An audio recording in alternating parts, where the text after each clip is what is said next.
कुछ important works देखते हैं। जेस्टरोजी, जो कि उनका सबसे फर्स्ट नॉवल था, 1810 में आया था, published with only initials PBS। उन्होंने इसे अपने पूरे नाम से पब्लिश नहीं कराया था, बल्कि सिर्फ अपने इनिशियल्स दिए थे, PBS। ये एक रोमांस था, एक गोथिक नॉवल था। 1810 में ही उनका एक सेकंड नॉवल आता है, सेंट स्ट्रैनी। ये एक गोथिक नॉवल था, गोथिक हॉरर नॉवल ये था रहा था। 1812 में द डेविल्स वर्क, ये एक बैलेट था, कंसिस्ट ऑफ 7 इरेगुलर स्टेंजास और 49। 7 स्टेंजा थे, इसमें इरेगुलर स्टेंजा थे और 49 लाइन इस बैलेट में रही है। ये एक सैटारिकल अटैक था, क्रिटिसिज्म था ब्रिटिश गवर्नमेंट के ऊपर। ब्रिटिश गवर्नमेंट की जो है को क्रिटिसाइज पीबी शैले ने किया है, और ये एक अटैक भी रहा है ब्रिटिश गवर्नमेंट के ऊपर। 1813 ईस्वी 1813 में क्वीन मॉब, बहुत ही उनकी फेमस वर्क ये रहा है। ये एक लार्ज वर्क था शैले का, और इसमें जो है 9 कैंटोस रहे हैं। ये गॉडविन की पॉलिटिकल जस्टिस पर बेस्ड था। क्वीन मॉब एक फेरी थी, एक फेरी है। शैले ने जो है इसका रिवाइज्ड वर्जन भी पब्लिश कराया था, और उसका नाम रखा था the demon of the world. मतलब जो क्वीन मॉब था उसके एक पोर्शन को लेकर उन्होंने एक रिवाइज्ड वर्जन पब्लिश कराया था, the demon of the world, 1816 में। क्वीन मॉब उनका फेमस वर्क रहा है। 1815 में आया था उनका एलास्टर और द स्पिरिट ऑफ सॉलिट्यूड। ये 720 लाइन की एक बहुत लंबी पोयम है, जो कि उन्होंने 1815 ईस्वी में लिखी थी, और 1816 में ये पब्लिश्ड हुई थी। और इस पोयम का नाम जो है वो सजेस्ट किया था थॉमस लव पिकॉक ने। एलास्टर एक रोमन वर्ड है, जिसका मतलब होता है एविल जीनियस, एविल जीनियस। तो एलास्टर एक रोमन वर्ड है। ये शैली की स्पिरिचुअल ऑटोबायोग्राफी थी। 1817 ईस्वी में उनका वर्क आता है हाइमन टू इंटेलेक्चुअल ब्यूटी। ये एक ऑड की फॉर्म में था, और इस वर्क के लिए वर्ड्सवर्थ जो है मतलब वर्ड्सवर्थ का जो इमॉर्टैलिटी और था, उससे जो है इन्फ्लुएंस हुए थे PB Shelley. PB Shelley Wordsworth के इमॉर्टैलिटी और से इन्फ्लुएंस होकर उन्होंने हाइमन टू इंटेलेक्चुअल ब्यूटी लिखा था। इस पोएम की जो सेंट्रल थॉट रही है वो ये रही है कि there is a spiritual power that stands apart both the physical world and the heart of man. कि एक स्पिरिचुअल पावर है जो कि स्टैंड्स करती है apart both the physical world and the heart of man. जो ये फिजिकल वर्ल्ड है और जो मैन का हार्ट है, इन दोनों से अलग कोई स्पिरिचुअल पावर होती है। 1817 में उनका वर्क आता है द रिवोल्ट ऑफ इस्लाम। 1817 में उन्होंने कंपोज किया था और पब्लिश्ड 1818 में हुआ था। इस पोएम में 12 कैंटो हैं, 12 कैंटोज हैं, और ये पोएम जो है स्पेंसरियन स्टेंजा में लिखी गई है। जब ये पब्लिश्ड हुई थी तो इसका जो ओरिजिनल टाइटल था वो था लियोन एंड सितना। लोएन एंड सितना, लोएन एंड सितना जो है इसका ओरिजिनल टाइटल रहा था, या फिर इसका एक सब टाइटल था the revolution of the golden city, a vision of the 19th century. ये उन्होंने मैरी शैली को डेडिकेट की थी। सितना जो है वो एक हीरोइक लेडी थी, और लोयन जो है, लोयन एंड सितना जो है वो दोनों जिंदा जला दिए गए थे। 1817 1818 ओजामिंडिस उनका आता है कंपोस्ट। ये 1817 में उन्होंने किया था, पब्लिश्ड हुआ था ये 1818 में, और ये पब्लिश्ड किया था हंट ने द एग्जामिनर में। ये एक सोनेट है, और ये सोनेट है ओजामिंडियस के ऊपर। ओजामिंडियस जो कि एक ग्रीक एम्परर रहे हैं। इस सोनेट की थीम थी man is a boastful creature. Opening line है I meet a traveller from an antique land, कि मैं एक ट्रेवलर से मिलता हूँ जो कि एक अलग ही लेवल लैंड से आया था, एक एंटीक लैंड से आया था। और वो ट्रैवलर जो है पोइट को ओजाइमेंडिस के स्टैचू के बारे में बताता है। एक स्टैचू ओजाइमेंडिस का खड़ा होता है। एक्चुअली ओजाइमेंडिस चाहते थे कि मतलब उनके बारे में सब लोग जाने, उन्हें कभी ना भूले, तो वो अपना एक स्टैचू जो है उनका बनाया जाता है। लेकिन जैसे जैसे टाइम बीता है तो वो स्टैचू टूट जाता है। तो उसी के बारे में जो है एक ट्रैवलर पीबी शैले को बताते हैं। 1819 द सेंसी, ये एक ट्रेजिडी थी 5 एक्ट्स में। ये एक फर्स्ट ड्रामा थी इन 5 एक्ट्स।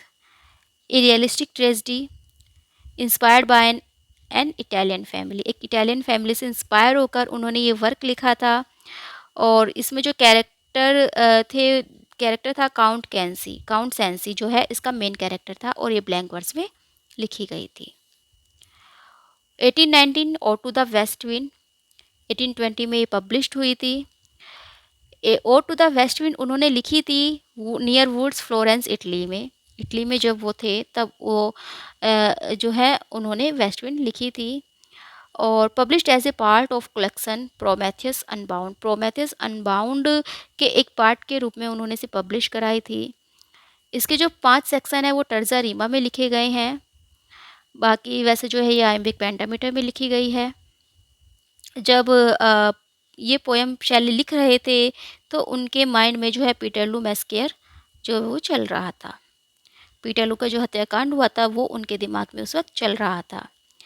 फेमस लाइन जो इस पोएम की रही है, I fall upon the thorns of life I bleed, कि मैं जो हूँ जीवन के कांटों में गिर गया हूँ और मैं जो हूँ मतलब मेरा खून बह रहा है।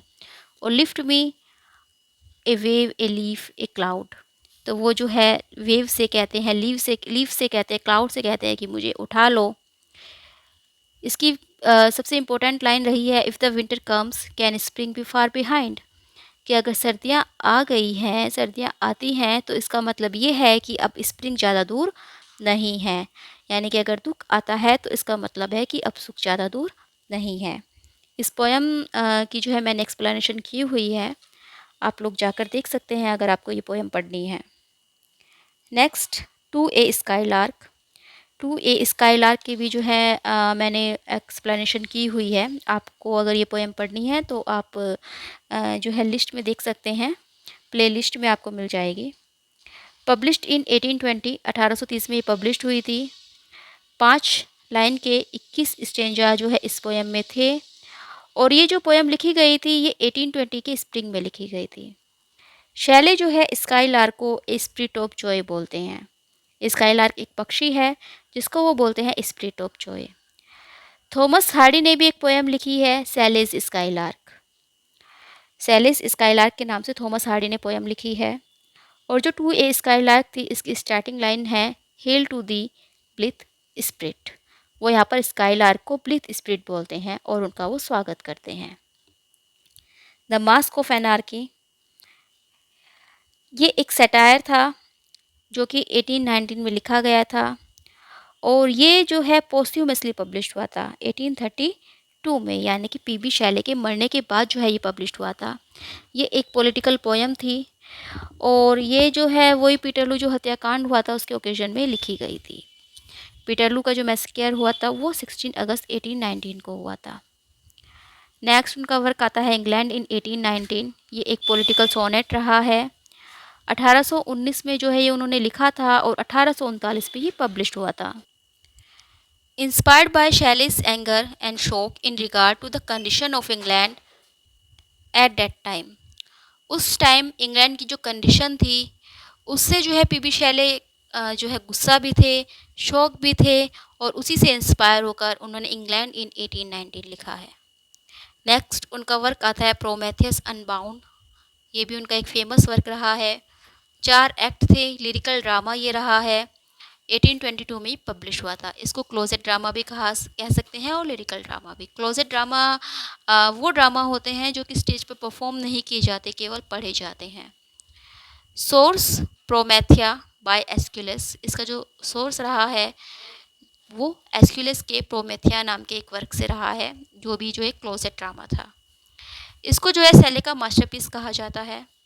It is considered with the torments of the Greek mythological figure, और इसमें जो है जो ग्रीक के मैथोलॉजिकल फिगर थे उनको दिखाया गया है। Prometheus who defies the god and gives fire to humanity, Prometheus जो है वो क्या करता है कि वो गॉड के नियमों का पालन नहीं करता और वो ह्यूमैनिटी को फायर दे देता है, फायर ऑफ नॉलेज, यानी कि वो ज्ञान की जो फायर है वो ह्यूमैनिटी को, मानवता को दे देता है। और इसके लिए जो है ही सब्जेक्टेड टू एटर्नल पनिशमेंट, उसे पनिशमेंट मिलती है कई हज़ार सालों तक जो है और उनको उसको पनिशमेंट मिलती है, उसको बांध दिया जाता है चैन से एक पहाड़ी पर and suffering at the hand of juice. Juice नाम के एक गॉड के हाथों जो है उसको सफ़र करना पड़ता है। ये जो प्ले है वो बहुत ही सस्पेंस, मिस्ट्री और अदर जो ड्रामेटिक इफ़ेक्ट्स हैं उनसे भरा हुआ है। और इसी प्ले में आपको एक कैरेक्टर मिलेगा जिसका नाम एशिया है। Famous line, familiar act are beautiful through love और the wise want love and those who love want wisdom. जो बुद्धिमान होते हैं वो प्यार चाहते हैं और जो दोज हु लव जो प्यार करते हैं वांट विजडम, उन्हें विजडम चाहिए, उन्हें बुद्धिमानी चाहिए। ये भी बहुत अच्छा जो है उनका वर्क है। नेक्स्ट उनका वर्क आता है द क्लाउड। ये 1819-20 में कंपोज किया गया था और प्रोमेथियस अनबाउंड के साथ इसको पब्लिश कराया था। ये एक नेचुरल पोयम है। इसमें 6 स्टेंजा है एनापेस्ट मीटर में। एनापेस्ट मीटर जो है यूज़ किया गया है। फेमस लाइन है, I change but I cannot die, I am the daughter of earth and water. मैं चेंज हो सकता हूँ पर मैं मर नहीं सकती, मैं चेंज हो सकती हूँ क्योंकि मैं जो हूँ अर्थ और वाटर की बेटी हूँ।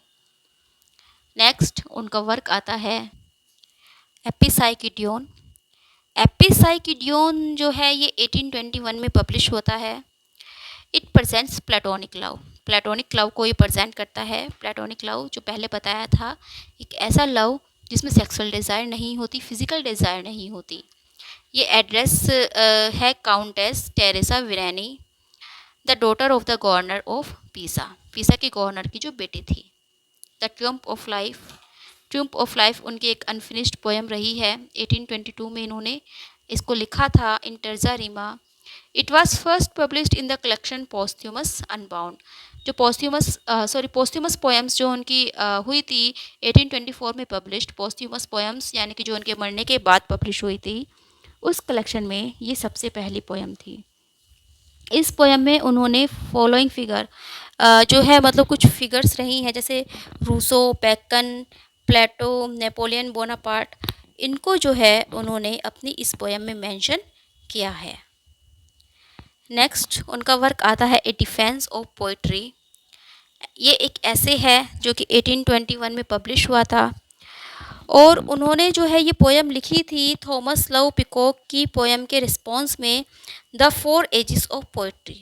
द 4 एजेस ऑफ पोइट्री जो है ये थॉमस लव पिकॉक ने लिखी थी और इसके रिस्पॉन्स में पी बी शैले ने लिखी थी ए डिफेंस ऑफ पोइट्री। और इससे लिखने के लिए वो इन्फ्लुएंस्ड हुए थे सिडनी और प्लेटो से। उन्होंने कहा था poetry is the record of the best and the happiest moments of the happiest and best mind. यानी कि जो पोइट्री है वो रिकॉर्ड है बेस्ट और हैप्पीएस्ट मोमेंट्स का, उस माइंड के जो कि हैप्पीएस्ट और बेस्ट है। यानी कि खुश और बेस्ट दिमाग से निकलने वाले जो खुश और बेस्ट मोमेंट्स हैं उन सब का रिकॉर्ड पोइट्री होती है। उन्होंने ये भी कहा था कि ए पोएट इज़ ए नाइटिंगेल, कि जो पोएट है वो एक नाइटिंगेल की तरह है। Poetry is the expression of imagination. Poetry जो है हमारी इमेजिनेशन की एक्सप्रेशन होती है। Poetry is a mirror which makes beautiful that which is distorted. Poetry उस शीशे की तरह है, उस मिरर की तरह है जो कि डिस्टॉर्टेड को भी ब्यूटीफुल बनाती है। नेक्स्ट उनका वर्क आता है हेलास। हेलास ये एक वर्स ड्रामा रहा है। 1821 में उन्होंने ये लिखा था, 1822 में ये पब्लिश्ड हुआ था और उनकी लाइफ टाइम में ये पब्लिश होने वाला उनका सबसे लास्ट वर्क है।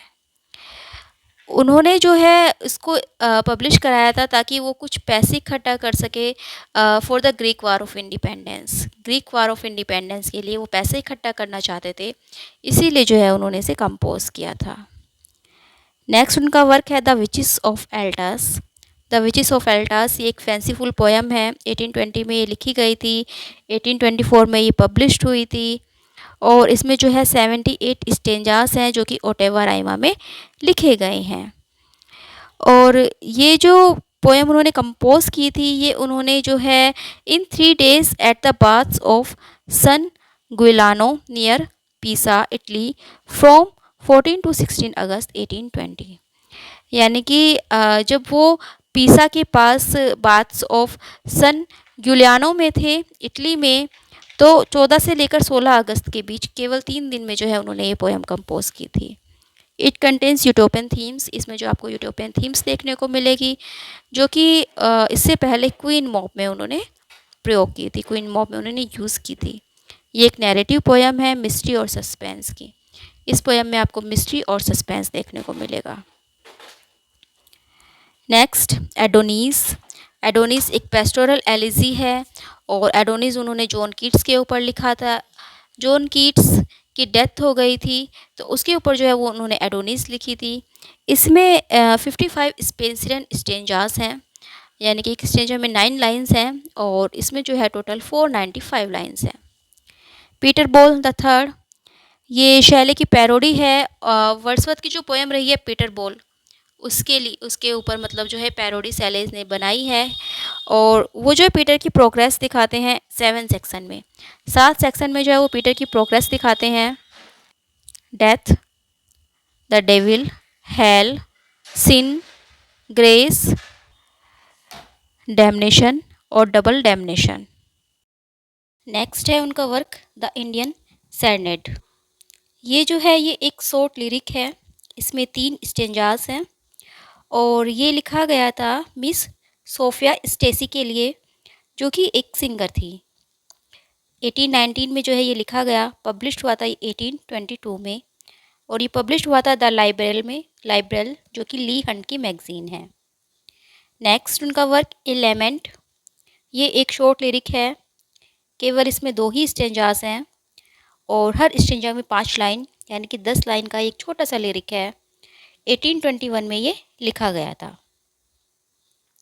नेक्स्ट, द पोइट्स ड्रीम, ये भी एक शॉर्ट लिरिक है 13 लाइन्स का और ये प्रोमेथियस अनबाउंड में आया था। प्रोमेथियस अनबाउंड से जो है ये लिया गया है द पोइट्स ड्रीम।